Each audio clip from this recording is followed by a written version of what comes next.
All right, everybody. I am Corey Jordan. I'm the Director of Athletic Communications here at Gettysburg College, and I want to welcome you to another Bullets Athletics Spotlight. We've talked to the AD, Mike Mattia. We talked to the student athletes last week, and now we're turning our attention to the coaches and the way they've handled the recent coronavirus pandemic, actually. So joining me today are three of our illustrious coaches. We've got Annette Hunt-Shepherd from the softball team, Greg Brown from the men's and women's swimming program, and Moe Banks, the newly appointed head coach of the Bullets football program. So guys, thank you so much for joining me today. I think it's important we get a little bit of perspective here on what everything you guys have been dealing with too and the way it affected you. Obviously, you guys have been keeping very close contact with your teams and everything too. So we'll get into that a little bit. Annette, we'll start with you, of course. How are you doing being at home with, of course, your husband, Jeremy, who's an SID like myself, as well as two young girls? Sky is 16 now, right? Right, sophomore. So how's home life right now for you? You know, it's kind of easy. It was challenging in the beginning, but I'm like a drill sergeant. So the first week we got a schedule and I hammered it and gave them purpose right away. And yeah, it took care of itself pretty much after that first week. And they're enjoying it, I think, because they have a schedule. They have their own marker boards. So we're taking care of that piece. But being home, I'd rather be on the field. Oh, I'm sure, especially beautiful today, like today in Adams County as well. Well, of course, talking about you and your team and what you guys were dealing with, you guys were on spring break. You were down in South Carolina, just tearing up the Diamonds. You were off to an 8-2 start, and then the messages started to come through. We saw schools canceling. Wednesday, it went from the spring season suspended, but you guys were going to be able to finish out your spring trip, and then we were going to assess everything later. And then eventually by the end of the week, we realized it didn't look like anything was going to be happening too. Can you talk us through, just the messages as they were coming to you guys and as you guys were dealing with those? Sure. We back up a little bit, and because we're off campus and we're in the South, it didn't feel like it probably did on campus being just a little farther north. So being down in South Carolina, it didn't really seem real, but our players are very bright, and we've been hearing the noise about what was going on. And pretty much Tuesday is when we played, and then we had a meal at Margaritaville, and it was a special time with our families, and it was just a cool team, and Mike Mattia was able to come down and join us. And that's when, everyone's questions were getting answered. And Mike Mattia was transparent the whole time. My players and I have a very open relationship where they can ask me anything and know they're going to get an honest, maybe candid response. And so they knew the whole time whatever I knew. And on Tuesday night, it was an opportunity for them to hear the athletic director also say what I had been saying. And then kind of Wednesday, it changed, and it changed for everybody very fast. And Wednesday, it almost seemed like, I think that was the day the first NBA player tested positive. And I think that's when it hit the sports world, at least my world and our players. And then on Thursday, it was spiraling a little more. And then I want to say, in Thursday were our last games. Friday was, Thursday was our last games, I don't even know now. Friday was our travel day. And that whole time, our players kept their heads down and just looking forward. And hats off to them, because all the noise was getting really loud, and they were so focused. And when they were on the field, you couldn't tell anything was happening outside of the field. And then when it just started transpiring fast, and I think the NCAA canceling championships and then spring sport championships, that hit maybe Friday. And I think that was a shock for everyone involved. I really did. And so we were traveling. We were on our way back. Thankfully, we were driving. We weren't in airplanes. And we were driving back, and we had to pull over on the side of the road at some sketchy gas station because I kept getting a phone call and I was driving, and I was like, I can't answer the phone while I'm driving. So, but I knew it was AD. So I said, oh gosh. all right, I can't have my player answering the phone to talk to the AD. So we pulled over, kind of had an instinct. The seniors in my band were like, uh-oh. And we were just hoping to get to Saturday. Saturday, we were playing Randolph-Macon. We'd seen the growth throughout the week, and Randolph-Macon is usually a top 10 team. So we were just trying to get to the end of that spring break trip. And then we got the news on the call, and we circled them up at gas station with bars on the windows. And, we probably had the longest rest stop I've had in my coaching career. We circled up, the tears flew. I think the first part of denial and then the anger and the stages of grief were just starting. And so we got them some snacks, put them in the vans, and then couldn't stop. Went all the way back to Gettysburg. And once we were on campus, it started getting very real. We weren't part of the conversations. We didn't know people were already moving across campus. We didn't know students were moving out. Like, there were certain things that we couldn't see in our head until we got back. And then that next week, we kept, hope. So as a coach and me and the seniors on the team, we didn't want anything to stop. So we just said, it's not canceled. We haven't heard those words. Spring sports aren't canceled. They're delayed, right? So that whole week, we were kind of,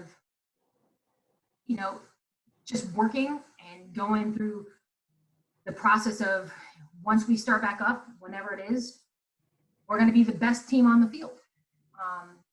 Then it stopped. So I do a lot of things private with my team. I don't put everything on social media because I don't think it's just me. I don't think it's everyone's business to know how we handle those internal, very emotional moments. And I went on the battlefield because I knew what was going to happen based on the conversations we were hearing on campus. And I recorded a 2-minute video to my players on, it's time to mourn the season. And sent it to them, a YouTube link, and gave them space.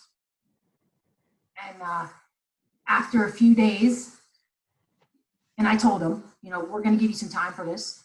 And then each player got a letter from me. And then we started to move forward slowly. Our team, they've rallied around where they are right now.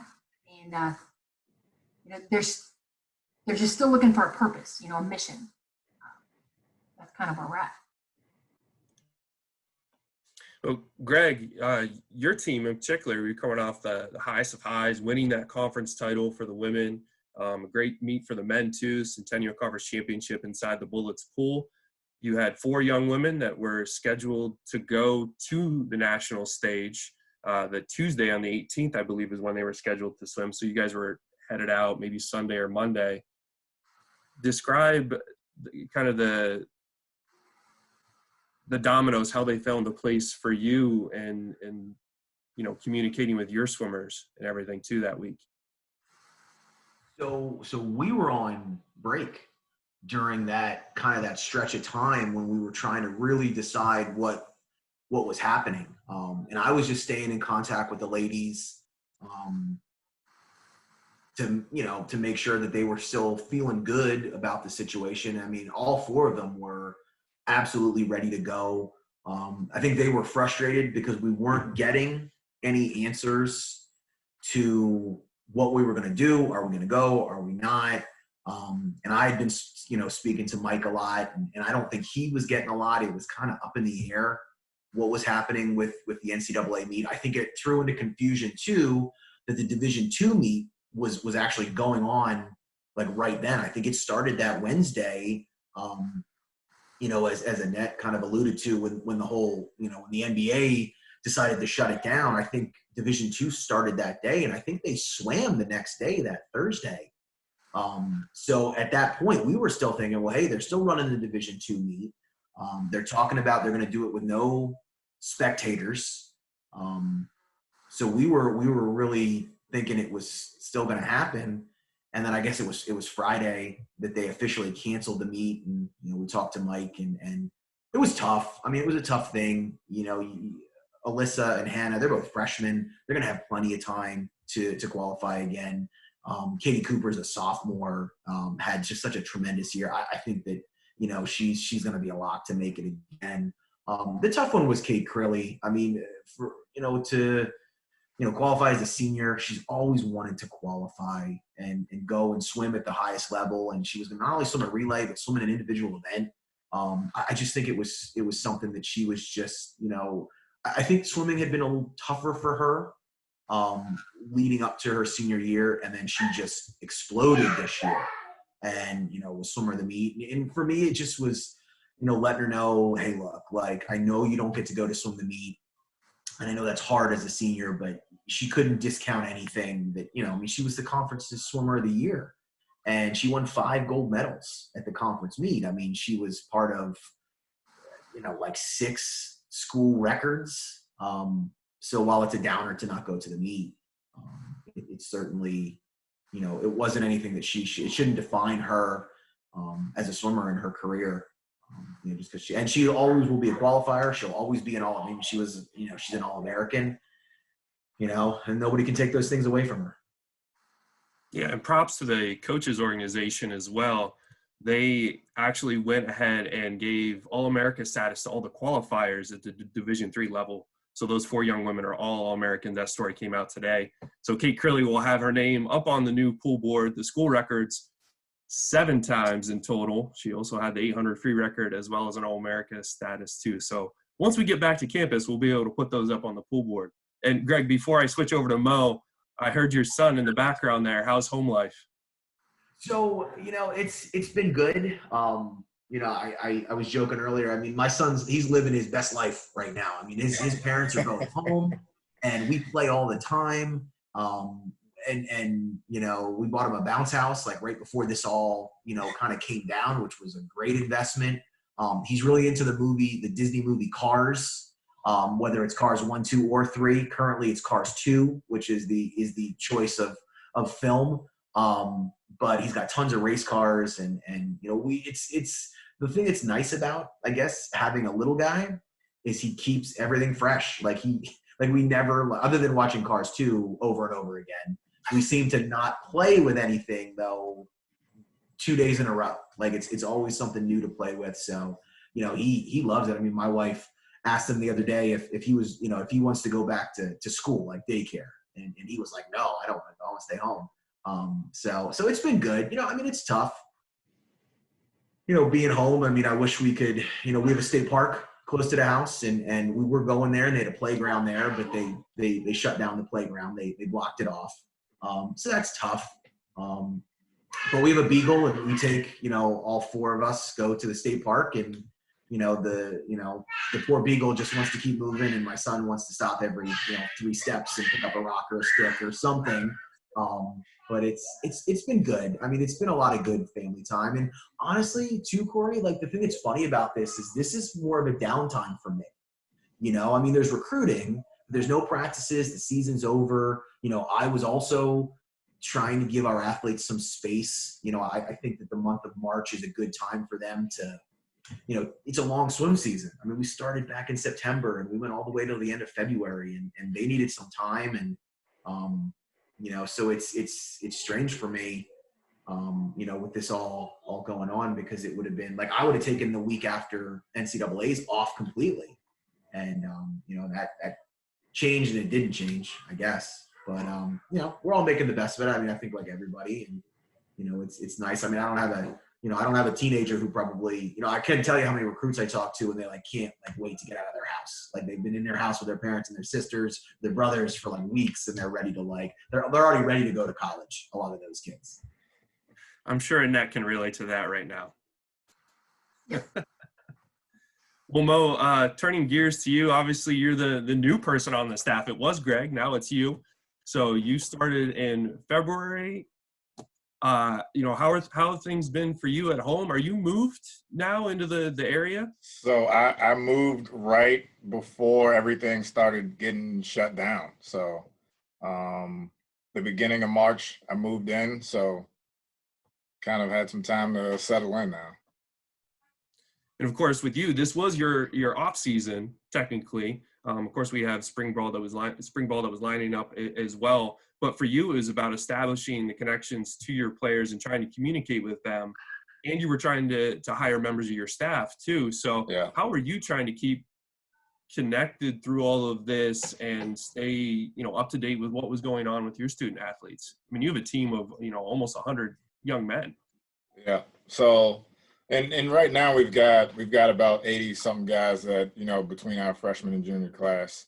But originally when the news first started coming out and they were saying everything's going to be postponed, so we're going to push it back a week, we were thinking that's great for us because that'll give us more time. We had just hired the offensive coordinator. We're like, this is perfect. We've got more time to get everything together before we start with our spring practice. And as long as we get the guys back, we'll go from there. Just give us a couple of weeks and we'll be good. And then it started ramping up some, and they were closing down school officially, and people were moving out. So that set us back a little bit, just because we're not going to be able to have the actual installation put into practice with the guys. So everything is kind of done through video and in the meetings and how we're going about it, but they won't be able to put things into practice. And so what we've been doing now is we'll have a couple of team meetings a week, and then we break them up into smaller groups, just because it's a lot easier to manage the Zoom meeting when it's 20 or so people, not 85 people on the call. And we're trying our best to, the one thing that we really wanted to do was, start installing our culture and what our culture is going to look like, which isn't as easy when you're so far away. But that's what we're trying to do now, because, everybody's in the same boat, and, there's no advantages with anyone else. No one else is on campus. We're all in the same boat. So our thought process right now is we have to be better than everyone doing this, and doing it this way. So we're meeting a couple times a week. We've started some teams within the team, and we've got some competitions going, and we're really just making it so that our guys right now look forward to spending time with their teammates, spending time with their coaches, through this. This is the medium that we have. So we're trying to create that culture where we still want to compete. We still want to be dialed in, and we're looking forward to spending that time together. But it's definitely been different, because we don't have them here in person. So building those relationships, virtually has been a change. And teaching without having the film and the practice to go back and make those corrections have been a change. So it's more, legitimately like a classroom now. We're teaching online classroom. We're building fun things into it. Our guys are really good at trivia now. We've done a lot of trivia, and that kind of thing. But the culture that we want to build is, we're trying to get it done virtually, where we're not sitting there on campus and have everybody and can do it that way. So. Well, that's a great segue into what I was going to ask Annette, and that was about staying connected with your team during this time. Now, obviously, normally you'd be playing games and practicing, seeing each other every day. But how are you staying connected? How often do you talk to your team, and see how they're doing? Sure, we have weekly Zoom meetings, and I really watch some of the people, my mentors, and what they're doing. So what is University of Arizona, Mike Kendra doing? What is Carol Hutchins doing at Michigan? And then what are the weeklies doing at Tennessee? And really neat. I came across, we're going to have weekly meetings, and we're going to have position player meetings. What I found was the best time was Sunday night, because it gave them a reason to set some SMART goals for the rest of the week. So we meet on Sunday nights, and then we broke up into teams, and we have some competitions, and we use it using Google Classroom. And we gave our players, our seniors, a lot of ownership on this, and we're having a mentorship right now between our seniors and our juniors. Because if you think about it, it's not just the seniors that your heart breaks for, but our juniors just lost a year where they're developing their leadership voice. and our sophomores were just coming into their own. And our first years, welcome to the game. Oh, just kidding. So, we had some real thoughtful discussions with our coaching staff. And so we're meeting Sunday nights, and then we're meeting position players with their coaches on Wednesdays and Thursdays. So kind of like that hump day, get them through, making sure we're on track. And really, the goals are all over the place. We have players in New York and New Jersey. We have their families work in healthcare. We have siblings who are ER nurses and doctors in those areas. So what we're working with right now is where the players are at. And they're really all over the place. We have a player from Miami, Florida, who, when she went home, was like, everybody's on the beach, coach. Why aren't we playing? And then on Sunday's meeting, she's like, I can't even leave my house. It's terrible. So, so we're really meeting where they're at and making those personal goals and individually. But the connection is hard because those relationships are built and they're strengthened in a season. When you're going in ups and downs of a season, and I'm a firm believer that when you get, when things are going wrong is where your character shines, and that's where leadership really grows, and have that opportunity. So try to create those opportunities so the freshmen aren't freshmen again next year. And, the juniors have their voice. I can just imagine the whole softball team on a Zoom chat doing their cheers for each other as if they were going up to bat. Annette, this NCAA ruling about the 5th year of eligibility, obviously that impacts spring sports. What's your take on that? How do you think that's going to impact, the nation, NCAA at large, and specifically maybe your team? I think it's great that they did that. There are a lot of schools that have master's programs, and the ability to continue to compete, to just finish that out. We've had some real good conversations. When I have my individual meetings, it's amazing. My players will talk for like an hour. So I've learned that those meetings can't be like 15-minute Zoom meetings. I got to schedule like an hour. So they love it, those parts. So our seniors were kind of all over the place, and we've come to where 3 of the 4 have put themselves in the portal. And these are players that had opportunities, job offers. They were moving to DC or New York after school, after graduation, and now they're almost furloughed in that process. So they're like, well, might as well go to grad school because I don't think I'm going to have an offer. And they're very bright, very intelligent, and they're not going to be kids that are stuck in the mud for long. They know their training. I'm a firm believer that you fall back on your training. You don't rise to an occasion. So that training told them, go forward. Then what's your next move, right? So they're going to go to grad school, and they're going to further their academic career and hope to play. And we have the one, Sarah Rose, going to med school. So that I think they're going to finish somewhere, to know that, and they're finishing because they love the game. They just love it. Yeah, definitely. It's a good bunch, a very bright bunch of young women you have on that team for sure. Greg, swimming isn't like football and softball. You just can't pick up a ball and go outside and throw it anywhere. You got to find a pool to swim in. And I don't know about you, but I'm missing swimming in the pool a little bit. How are your athletes going to be able to train without the biggest thing they need to train with?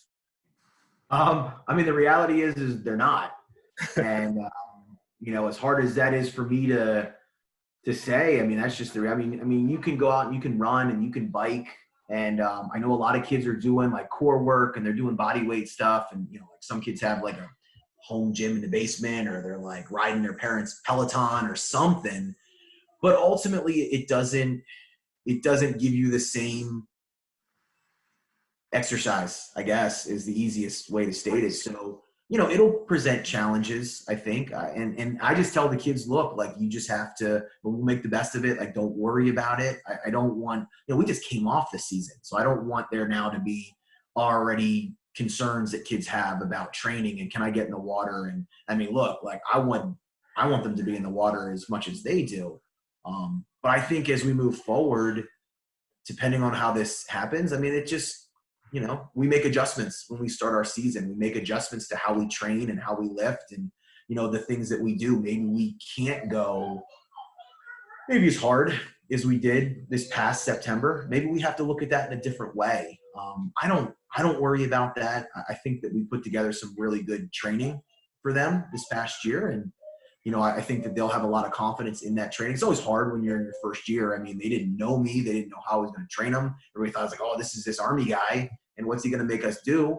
But I think they found that it was different. So, I mean, they just they gotta stay active. They gotta find ways to stay active and get their heart rates up and, be outside. And, it's not the worst thing in the world, maybe, to not be in the water in the month of March anyway. So, people can use it to recover. And, we had some nagging injuries were down the stretch and some people who just, kind of dealt with some stuff, early in the season, and maybe that time off isn't the worst thing. I mean, I'm kind of a less is more guy. Maybe the kids would argue that, but I think that I am, and I think this can be okay for them. But my hopes is that we get to the summer and people can get back in the water, that there's an opportunity for them to swim, and that we can get back to campus on time in August and they can get in the water then. And, I know you and I are missing out on our swims right now. So, that's a downer. Yeah. And, looking at, obviously there's a lot of things being canceled out there right now too. I know some high school meets were kind of in the middle of finishing up their stuff across PA, looking at YMCA nationals. Do you see any impact from a recruiting standpoint with, particularly your sports, very time-based? You see a lot of times for those YMCA events and other national events, those junior type events over the summer that you probably use in recruiting. Do you see an impact there? Yeah, I mean, that was hard. I really felt for kids. I mean, swimming is a sport where most teams, they train from the beginning of September until March for one specific meet.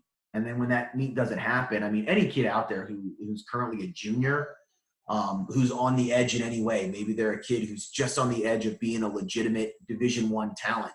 Maybe they're on the edge of, going to a major Power 5 school. I mean, there's so many layers then down where kids could be, and they just couldn't get those times. And I think it's hard because we all, we look at rosters and what times are needed to help your team. And I think a lot of coaches like myself, I mean, we're trying to really give kids the benefit of the doubt. We're trying to look at their progression throughout the season, not just how fast they swam. We know kids were training really hard in November and December and January, and maybe those meets weren't as fast because the training was, I mean, we had that on our team. I mean, there were some meets that we didn't swim well because we were kicking their butts. And, to not have that, I think it hurts, especially that group of juniors who were, trying to impress coaches. And I think as a coaching community as a whole, just got to do a little bit more research on kids. We got to look at what their progressions were like during their sophomore year, how fast they swam in November, December. What was their taper like? What were their times like in comparison to November this year to November last year? Is it a little bit more time consuming? It's a little bit harder than just, showing up at a meet and watching the kids swim. Yeah. But I mean, I think we've got a little bit more time for it. I've been doing a lot of research on a lot of kids. And, we're in a position where we're recruiting a lot of kids who are, mid-major Division I. They're at that level. So, I think that, it works both ways, with it. So, but I can't tell you how many kids I've talked to that were just crushed that they didn't get to swim in their meet. I mean, I talked to a couple of kids who, one young lady flew all the way to Wisconsin, gets off the plane, and then they find out the meet's canceled. And that's just, there's so many stories of that out there. And, those kids, you won't get those meets back. So we'll just have to hope that the summer there's some sort of normalcy that the kids can do long course. But I think there's a lot of coaches and a lot of swimmers out there worried about what that even looks like. So, it's a challenge for sure. but at least it's a black and white sport. I mean, I don't have to see the swimming as much as see where a kid is time-wise. You know, you're swimming against the clock. You know, your competition is not as relevant sometimes, but, you know, you want kids to have those stages to perform in. And not just to go to college, but just to get that reward for working hard all year. Of course, Mo, you being, you know, a month on the job really before this all went down, you're of course getting to know the incoming recruits, those that have accepted and are going to be on the campus next year, hopefully. And then of course your own team too. How have you and the coaching staff kind of prepared a schedule, like a training schedule, to kind of get them through this? I mean, football is such a powerful sport. You need to do the lifting, you need to do the cardio. What are some things you've worked with specifically, looking at strength and conditioning, and with, you know, the offensive game plan you guys were looking to install too? Marcus just started a couple weeks ago. Yeah. So we've put together a couple of different game plans, just because different guys are in different situations. Some guys do have a home gym, and we want them to take advantage of it. So we've got a strength and conditioning plan set for them so they can continue kind of what we've been doing. And they work with what they have. And then we have other guys that don't have, you know, the home gym, and they're stuck at home with, you know, body weight. So we've got stuff for them where, you know, they're using body weight, and it's push-ups, it's sit-ups, it's stuff like that. That's all they have that they can use. So we're making the best of the situation that we have. And so we're trying to make the best for everyone, and whoever has what, give them an opportunity to get better. Some guys can get to a field and they can run. You know, we have some guys that are in the apartment buildings in New York, and they're literally stuck at home. And so we're hoping that, you know, hopefully sometime soon we can get guys out to the field and get them running and get them moving, so that when we do, you know, hopefully get back to training camp on time, you know, we're not so far behind from the training, and we can stay safe and not have to play 100% catch up. Does this change your approach to the fall season at all? And as of course we don't really know when campus is going to open up too, so that's kind of like an unknown.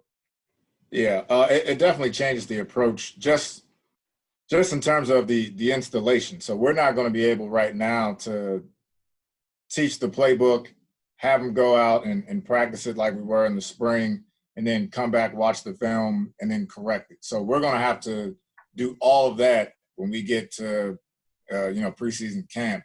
Right then and there, it's not like anyone's going to have, you know, any training at it. And then when we get to camp, we're going to have to see who's where and start to develop it that way, because it's definitely a sport where if you come in out of shape, the injuries are going to start to pile up. And so we can't just assume that everyone's been able to train the way we've wanted them to. So we're going to have to do some of that training and kind of slow things down early so that we can hit the season where we need to be, because it's going to be different for everyone. And some guys will be further along than others, but we got to make sure that we're taking care of everybody, that we're not going to lose people down the road due to injury just because of the training that we're not going to get right now. So I just really have one more question for all of you, because I know Mo has another meeting right after this with Kelly Jones, who I believe is watching this video. So she knows where you are, Mo. Don't worry. So this last question just kind of concerns next steps. You know, what do you all hope for as we go forward? There's still a lot of unknowns out there. You know, we're all under stay-at-home orders for the state. So looking at it from our perspective, what are your hopes for the next steps, that what the college can do and what you guys can do for your teams, and to ensure the well-being of our student athletes overall? Annette, I'll just swing it to you first. You're still muted, Annette. Sorry, there was a crazy bird outside of my window. So I'm just hoping that we continue to take a month-by-month approach, and I think continually moving things back is better than canceling things as a whole. knowing that, you know, the heart and soul of just all the students at Gettysburg want to be at Gettysburg, right? So it's just making sure that that's always in the forethought of those that are making decisions, and we trust all those people making decisions, but and that just the continued transparency, because we're hopeful to come back, right? So whether that's when they're supposed to come in for orientation in August, because believe you me, our recruits coming in, our 2020 fall class, are like ready now. They just want to get out of the house and go to college. You know, so whether that gets pushed back, we just hope that we continue to be able to have hope. If that makes sense. Greg, how about you? Yeah, I agree with the, you know, the transparency of things, you know, keeping communication up. I mean, you know, these kids are, you know, I think a lot of things run rampant out there. You know, are we going to, I heard classes are going to cancel in the fall. Did you hear that, coach? And I said, no, I haven't heard that. And, you know, they just start, you know, people thinking the worst, and you don't want them to think the worst. I think mentally, you know, you want kids to feel good about it. You want them to feel good about things moving forward. You know, my hopes is too, you know, whether it's now or the summer or even in the early fall, that, you know, that Gettysburg's going to, you know, look out for the kids, you know, mental health it just as much as, you know, academics or athletics or things like that. I just, this is a tough time for a lot of people. And, you know, you want to make sure that everybody's just, you know, keeping things focused and staying safe and being smart. And you know, it can be a lot. It can be a lot for young people. It can be a lot for people our age, older people. It's trying times. And I think that, you know, as somebody who coaches a sport, I think is extremely mental. I think I've seen already in a lot of our kids that they just they got heavy minds. And, you know, I want to just make sure that there's always resources. And I know there are. And I know like somebody like Cindy Wright has always been great about, you know, staying connected with our student athletes and offering them, you know, places and people to talk to. And I think those things are really important for our athletes right now. And then Mo, turning to you, I feel like Greg and Annette may have stolen some of your thunder here, but I'm sure you have something on your head. Yeah, I mean, they definitely are. We're all on the same track. You know, the football guys are usually supposed to be, you know, the tough macho guys or whatever. But I think right now, you know, we're a team sport, and right now, not being able to be with your brothers and your teammates, although they won't say much about it, and that's something that we try to check on all the time. But the resources to have someone to talk to when they get back to campus, because I'm sure that this is taking a mental toll on them. In ways that they may not understand right now, but not being able to be around your teammates and not being able to play the sport that you love, and then having this anxiety about, am I going to have another season? Like, are we going to play it? Because that is, you know, the question for us. You know, the other seasons, the spring seasons, they already know what's happening. Our guys are like, well, I'm hearing this, I'm hearing that. I don't know if we're going to report on time. I don't know if we're going to have the season. And my hope for them, and what we're kind of teaching, is we're not riding the roller coaster. We're taking it as it comes.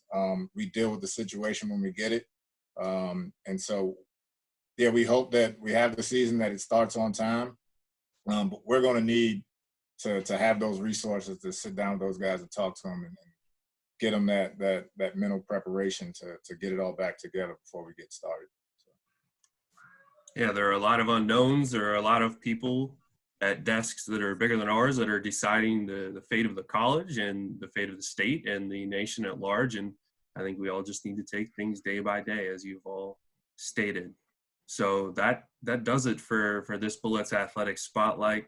Again, guys, thank you so much for joining. I think your perspectives are great. It was such a pleasure to watch all your teams this year. Annette, I watched you from afar, obviously, in Myrtle, but they had video, so that was good. And then Mo, watching you go up and down the stairs is about all I got right now for you. But welcome to Gettysburg, and I'm excited to see what the football team does in the fall too. So for Greg Brown, Annette Hunt-Shepherd, and Moe Banks, I'm Corey Jordan signing off for the Bullets Athletics Spotlight.